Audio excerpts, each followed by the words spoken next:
حضرت خبیب کو گرفتار کر لیا مکے والوں نے. اس وقت غربت تھی اسلام پر.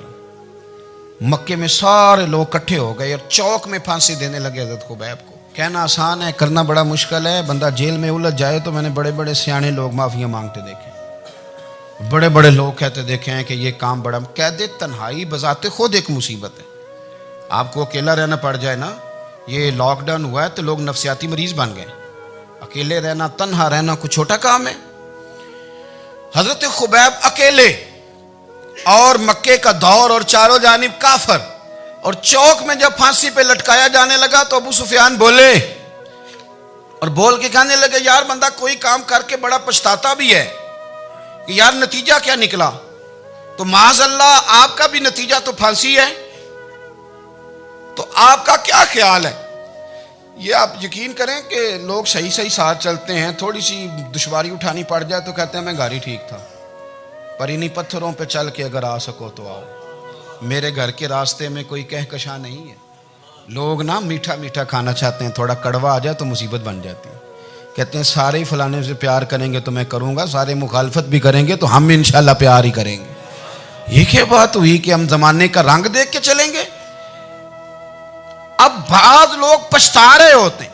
حضرت خبیب سے کہا، ابو سفیان نے ابھی کلمہ نہیں پڑھتے تھے، کہنے لگے تو اس وقت پھانسی پہ لٹک رہا ہے اور تیرے نبی مدینے میں اور آرام میں، اور ان کے صحابہ آرام میں، اہل بیت گھر میں. تیرے ذہن میں اگر اس وقت یہ بات ہو کہ اس وقت تیری جگہ پہ وہ ہوتے معاذ اللہ، تو پھر کیا ہوتا؟ مجمع غیروں کا، علاقہ غیروں کا. یہ ٹائم آیا تھا اب نعرہ رسالت لگانے کا. اب ٹائم آیا حضرت خبیب نے نعرہ رسالت لگانا ہے، پر لگانا کس طرح ہے کہ کافر یاد رکھیں. حضرت خبیب سے کہنے لگے اگر تیری جگہ حضور ہوتے تو پھر تیرا کیا خیال ہے معاذ اللہ؟ تو حضرت خبیب کہنے لگے تم ابھی بھی نہیں سمجھے. ٹھیک ہے میں مکے میں اکیلا ہوں، سارے لوگ مدینے میں ہیں، پر میں پچھتا نہیں رہا، میں تو فخر کر رہا ہوں. میں فخر کر رہا ہوں اس لیے کہ چوری کر کے جان نہیں دے رہا، مدینے والے کی عزت پہ جان دے رہا ہوں. میں فخر کر رہا ہوں. فرمایا سن، تو کہتا ہے تیری جگہ حضور ہوتے اور تم انہیں یہاں معاذ اللہ پھانسی پہ لٹکاتے. فرمایا سن، میں تو یہ بھی پسند نہیں کرتا کہ میں گھر میں بیٹھا ہوں اور میرے نبی کو ہلکا سا کانٹا بھی چبھ جائے. ہمارا اپنے نبی سے محبت کا رشتہ ہے. ایک کانٹا بھی حضور کے قدم مبارک میں چبھے ہمیں برداشت. مجمع ان کا تھا، نعرے لگ رہے تھے، ہم نے مسلمان پکڑ لیا. لیکن حضرت خبیب نے اکیلے، اللہ کرے آپ کو میری بات کی سمجھ آئے، اللہ کرے آپ کو سمجھ آئے، اکیلے جب پھانسی کے تختے کے قریب نعرہ لگایا نا کہ میں تو کانٹا بھی نہیں چبھنے دوں گا اپنے نبی کو. اب سارے ہار گئے. اب اس ایک جملے نے نا ان کو شکست خوردہ کر دیا.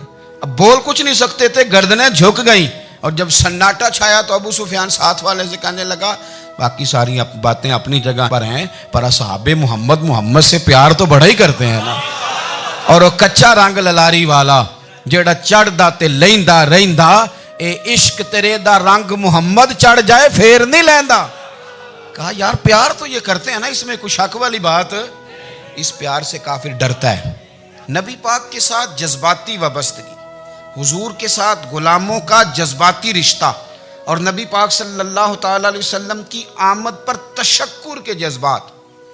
امام رازی نے لکھا ہے کہ حضرت موسیٰ کلیم اللہ علیہ السلام نے تورات کی تختیوں کے اندر ایک امت کا ذکر پڑھا کہ جو امت گناہ کا ارادہ کرے گی تو گناہ لکھا نہیں جائے گا جب تک کر نہ لے، اور نیکی کا ارادہ کرے گی تو رب ان کی نیکی لکھ دے گا، اور جب وہ کر لے گی تو اللہ 10 گنا اجر عطا کرے گا. اور وہ ایسی امت ہوگی کہ جن کے چہرے قیامت کے دن نور کی طرح چمکیں گے، اور وہ امت ہوگی جن کی اللہ تعالیٰ زمین ساری پاک فرما دے گا، جہاں نماز پڑھیں گے نماز ہو جائے گی. یہ تذکرے پڑھ کے تو حضرت موسیٰ کلیم عرض کرنے لگے اللہ یہ امت میری بنا دے. تو رب کریم نے فرمایا کہ موسیٰ نہیں، یہ تو میرے محبوب کی امت ہے. فرمایا یہ تو میرے نبی پاک کی امت، حضور کی امت. اللہ اکبر. حضرت موسیٰ معمولی آدمی نہیں، وہ جلیل القدر پیغمبر ہیں جن کا قرآن کے ہر سپارے میں تذکرہ ہے، کہیں واضح طور پہ کہیں اشارتاً، ہر پارے میں.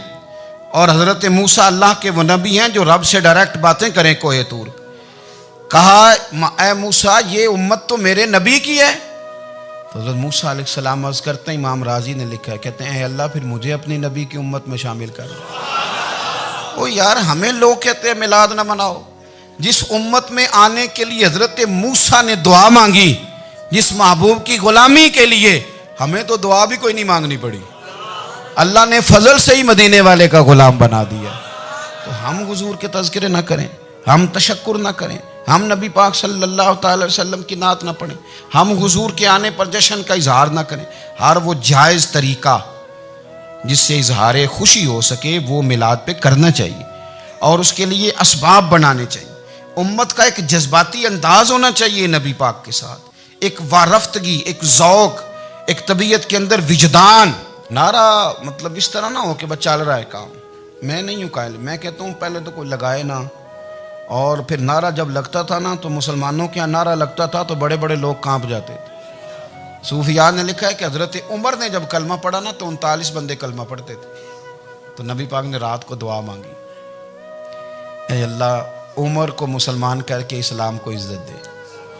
حضرت عمر سویرے آ گئے، میں وہ تفصیل میں نہیں جاتا، بات لمبی۔ حضرت عمر جب آئے نا اور انہوں نے آتے جب کہا نا کہ میں کلمہ پڑھنے آیا ہوں، تو حضور اتنے راضی ہوئے کہ نبی پاک نے کہا اللہ اکبر، تو صحابہ نے نعرے لگائے اللہ اکبر اللہ اکبر، یعنی 40 لوگ مسلمان ہوئے تو نعرے لگے۔ ہمارے صوفیاء کہتے ہیں حضرت عمر کے آنے پر جب نعرے لگے تو بتاؤ کہ وہ تو نعرہ تکبیر لگا، نعرہ رسالت کیوں نہیں لگا؟ تو کہتے ہیں گویا ہمیں حضور نے یہ سمجھایا ہے، حضور کے اشاروں نے سمجھایا ہے کہ میں اب اپنے نعرے خود تو نہیں نہ لگاؤں گا، میں نے تو اللہ اکبر کہہ دیا، عمر آ گیا ہے میرے نعرے لگاتا رہے گا، اب نعرے لگیں گے۔ حضرت عمر نے پہلے دن ہی کہا کہ حضور آپ سچے رسول ہیں تو چھپ چھپ کے نماز کیوں پڑھیں؟ شروع ہو گئے نعرے، حضور آپ سچے ہیں تو چھپ چھپ کے نماز کا کیا معنی ہو؟ تو حضور نے فرمایا تیرا کیا ارادہ ہے؟ حضور سارے نہیں، ایک میں، ایک امیر حمزہ، ایک لائن کے آگے وہ لگ جائے، ایک کے آگے میں لگ جاؤں، اور باقی مسلمان جتنے ہیں کل 40 تھے، پیچھے 18 19 بچیں گے، تو ایک لائن میں وہ ہو جائیں، ایک میں آگے، ایک میں امیر حمزہ ہو، ایک میں ہوں، تو دیکھ لیتے ہیں یہ ہمیں نماز کیسے نہیں پڑھنے دیتے۔ ہاں دیکھ لیتے ہیں، آئے نا میدان میں، ادھر آ ستمگر ہنر آزمائیں تو تیر آزما ہم جگر آزمائیں، اور غلامان محمد جان دینے سے نہیں ڈرتے، یہ سر کٹ جائے یہاں رہ جائے کچھ پرواہ نہیں کرتے۔ فرمایا بھی پتہ چل جاتا ہے نا، ایک لائن میں حضرت امیر حمزہ ہو گئے، ایک میں حضرت عمر ہو گئے۔ پہلے یہ مارتے تھے جو حرم شریف میں مسلمانوں کے طریقے پہ نماز پڑھتا تھا، یہ جلوسوں کی بڑی برکت ہے، اندر بیٹھے رہے نا چپ کر کے، نکل جائیں تو پتہ کچھ بھی نہیں چلتا۔ جب نکلتے ہیں نا لوگ کہتے ہیں جلوس کیا معنی ہے، تو میں بتاتا ہوں نا جلوس کا معنی کیا ہے۔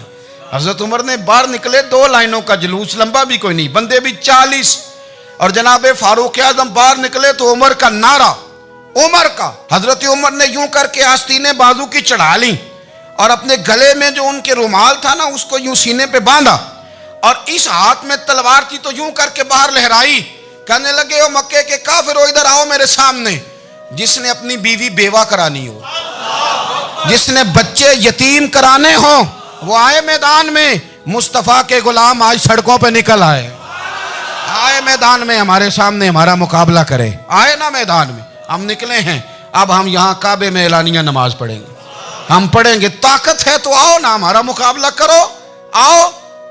کفر بذات خود بہت بڑا جھوٹ ہے، اور جھوٹ کے پیر بس 2 بندے نکلے تلواریں لے کے آگے، تو پھر حضرت عمر نے اعلانیہ نماز پڑھوائی خانہ کعبہ۔ تو میرے